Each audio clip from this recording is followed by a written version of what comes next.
Je veux tout quitter pour te suivre. Tu seras mon trésor avec toi. Avec toi, je veux vivre. Vie consacrée, redécouvrir la nouveauté.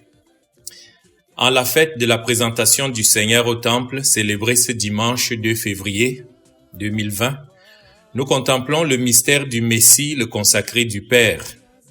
Dans l'épisode de l'Évangile, qui est de Luc 2, versets 22 à 40, la voix prophétique du vieux Siméon, qui dit « lumière qui se révèle aux nations », le verset 32, cette voix nous rappelle aussi par l'offrande du Christ lumière, notre offrande de personnes consacrées à Dieu.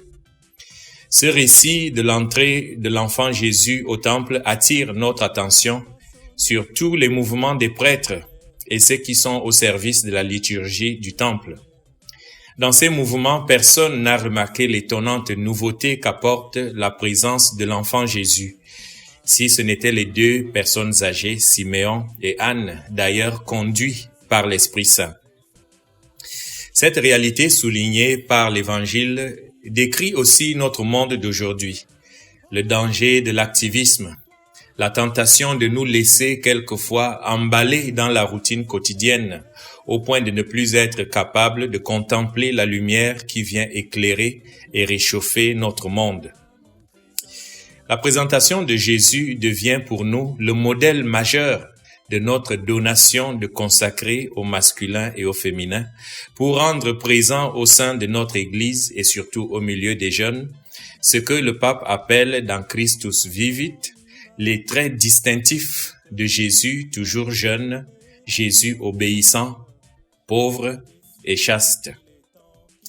En cette fête de l'offrande du Seigneur et fête de la vie consacrée, que la lumière du Christ qui fait entrevoir l'avenir au vieux Siméon rende nos voix prophétiques, toujours pertinentes pour les hommes, les femmes et les jeunes de notre continent et d'aujourd'hui, de notre temps. Frères et sœurs, chers consacrés, osons donc sans cesse interroger nos paroisses, nos écoles, nos services, nos œuvres, nos présences, pour nous assurer qu'ils soient toujours et constamment adaptés à poursuivre leur finalité selon les contextes où Dieu nous appelle à agir, à témoigner. Ainsi, la lumière du Christ est notre donation totale au Seigneur comme consacrés, surtout nous consacrés salésiens, que cela nous conduise à garder toujours allumée la flamme de l'Évangile.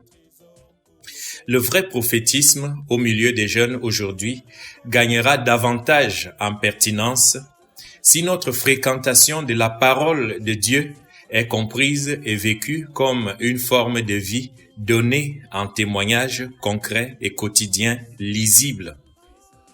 Faisons nôtre le paragraphe 84 de l'exhortation Vita Consecrata qui disait « La véritable prophétie naît de Dieu, de l'amitié avec Dieu, de l'écoute attentive de sa parole dans les diverses étapes de l'histoire. » Notre charisme vit aujourd'hui dans des milieux, dans des contextes où les difficultés du vivre ensemble sont de plus en plus accentuées, ce qui risque de fragiliser les familles, les institutions et par conséquent les jeunes et les enfants.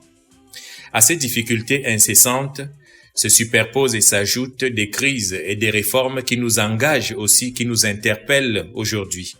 Cela exige que le visage lumineux du Christ, le consacré par excellence de Dieu et à Dieu, que nos efforts éducatifs et pastoraux soient toujours plus attentifs à ces défis et les regardent avec les yeux de la foi, les yeux de Dieu lui-même, les yeux de nos fondateurs, les yeux des prophètes, les yeux des créateurs et créatrices d'avenir.